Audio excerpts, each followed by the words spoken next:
Kamata, questions and comments. The Honourable Member for Scarborough Centre. Thank you. Thank you, Mr. Speaker. I would like to thank the Honourable Minister for his thoughtful contribution to this debate.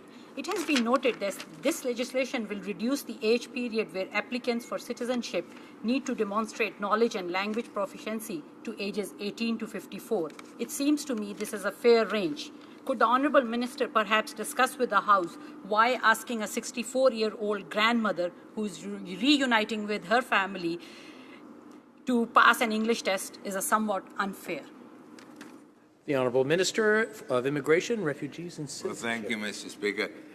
Yeah, I think that there always has to be a balance here. I certainly would not deny that it's always a good thing for newcomers to Canada to have a good knowledge of English or a good knowledge of French, or even both.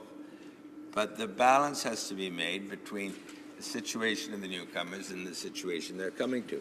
I think if you're 60 years old and you're coming with perhaps children and a spouse, that it's normal to think that your English language skills would not necessarily be so great as if you were a younger person, because if you're an older person, your children will probably be fluent or near fluent, and certainly your grandchildren.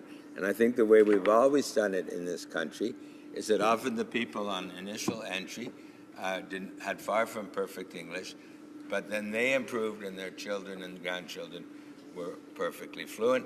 And I think we're trying to seek that balance between, on the one hand, needing the language, and on the other hand, being reasonable in the face of people of varying ages and varying backgrounds. And I'm hoping that what we have come up with in this bill might strike the right balance. Okay, we have time for